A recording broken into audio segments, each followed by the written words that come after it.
새로운 종목 하나 또 편입을 좀 해보도록 하겠습니다. 소재 종목 중에서 아직까지 안 간 마지막 수혜주가 하나 있습니다. 그 종목을 좀 편입을 해볼 건데, 자, SKC 솔믹스 현재가 3,940원에 바로 저는 편입을 해보도록 할게요. 제가 소재 종목 중에서 제일 처음 말씀드렸던 게 후성이었죠. 후성 제가 이 자리에서 말씀드리고 나서 급등 나왔고 실제로 많은 수익을 챙겼습니다. 그 다음에 동진세미킴도 말씀드리고 동진세미킴도 말씀을 드렸고요. 정말 많은 수익 챙겼습니다. 그 다음에 또 솔브레인도 실제 소재를 가공하는 업체다 그래갖고 솔브레인조차도 생슈에서 이야기해서 명전 들어가면서 많은 수익을 챙겼죠. 솔브레인까지도. 자, 그 다음에 제가 경인양해까지 엄청난 강조를 하면서 경인양해까지 수익을 챙겼습니다. 지금 솔믹스는 이런 종목과 비교했을 때 마지막 남은 실제로 소재를 만드는, 소재를 가공하는, 실제로 국산화됐을 때 바로바로 매출이 나올 수 있는 그런 회사다. 이렇게 먼저 설명을 드리겠는데, 그렇다면 솔믹스가 왜 그런 회사가 될 수 있는지 칠판 가서 설명을 드려보도록 하겠습니다.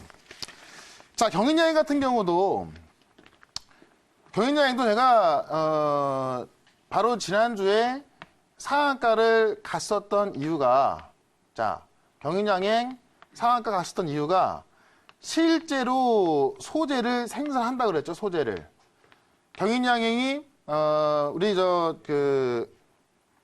실제로 이제 이 폴리미드 필름에 들어가는 소재 중에 일부를 거의 뭐 과점하고 있다 이렇게 말씀드렸습니다. 왜냐하면 사카린에서 나오는 부산물이 그 소재인데 사카린이 뭐 거의 독점이잖아요. 그렇기 때문에 경인양행은 안 올라갈 수가 없다라고 제가 뭐 방송에서도 말씀드렸고 무료 방송을 통해서 많이 설명드렸습니다.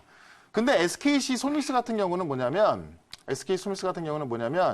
우리가 지금 뭐 솔브레인이나 그다음에 SK 머티리얼즈 이런 회사들은 시가총액이 꽤 나가면서도 실제로 소재를 수입을 해서 가공을 하고 그걸 생산을 해서 납품을 합니다. 그렇기 때문에 지금부터 여러분들 어떤 거를 구분할 줄 알아야 되냐면은 똑같은 극일감정 수혜주다, 그다음에 똑같은 소재 국산화 수혜주다 이렇게 하더라도 과거에 그냥 말 그대로 개발만 했던 회사하고요. 개발을 할 수 있습니다. 실제로 상용화까지 문제죠. 근데 실제로 개발을 떠나서 이런 소재를 실제로 생산하고 있냐. 실제로 생산하는 기업들이 뭔가 됐을 때 바로 공장에서 가동이 가능한 거거든요. 이런 기업들이 실제로 국산화됐을 때 다른 기업들 같은 경우는 10년 이상이 걸리더라도 이런 기업들은 2년, 3년 안에 가능한 거고 벌써부터 몇 종목들은 뭐 솔브레인 같은 경우는 9월달 안에 가능하다고 하잖아요. 이런 기업들이 가장 먼저 올라가는 겁니다. 그래서 SKC 솔믹스는 실제로 지금 어디에 납품을 하고 있냐면은 자, 삼성에 지금도 들어가고 있고요. 하이닉스에 들어가고 있고요.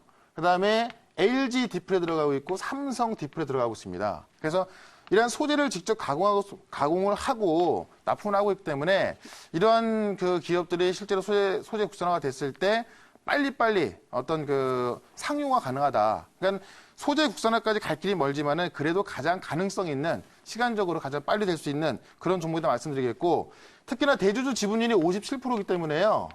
시장에서 유통되는 물량이 40% 정도밖에 안 됩니다. 이런 기업들이 뭔가 이야기 나왔을 때 유통 물량이 없다 보니까는 급등 가능성이 있겠죠. 이런 기술적인 관점에도 우리가 주목을 해야겠습니다. 자, 저는 SK 솔믹스 여기까지 설명드리고요. 이 종목에 있어서 질문 있으면 질문 한번 받아보도록 하겠습니다. 네, 그러면 제가 한번 해보도록 할게요. 네.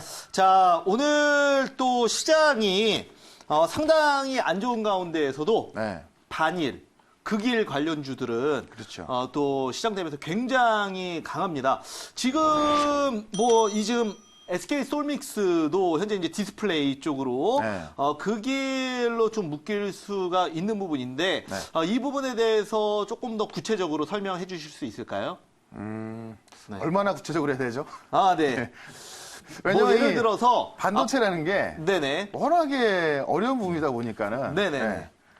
어느 정도까지를 해야 될까요? 네네, 알겠습니다. 아니, 추가적으로, 네. 더 설명을 그냥 말씀을 드린 건데, 아, 예. 네네, 그렇게 말씀하시면 할 말이 없고요. 제가 좀 말씀을 드려볼게요. 네. 왜냐면 어쨌든 이제 제가 강조하고 싶은 건 뭐냐면은 소재주가 상당히 많이 있고 네네. 또 극일 관련주, 반일 관련주 상당히 많이 있습니다. 그러니까 오늘 같은 경우도 이제 이창호 매니저께서 했던 모나미 같은 경우도 뭐 급등이 나왔고 뭐 신성통상, 뭐 리드코프 이런 극일감정 소재가 많이 올라서고 있고요. 소재 종목에는 상당히 많아요. 거의 뭐 제가 분석을 좀 해봤더니 한 30개에서 50개까지 나오는데 그런 기업들 중에서 올라갔다 빠지는 종목들이 있거든요. 근데 빠지는 종목들은 실제로 개발까지에는 너무나 먼 기간이 필요한 거고요. 거의 10년 이상 필요한 거고 빨리 할 수 있는 기업들 아마 제가 볼 때 거의 대형주가 될 것 같습니다. 뭐 SK 머티리얼즈, 솔브레인 이런 정도 될 것 같은데 그럴 때면 이걸 옥석을 좀 가리셔야 되는데요.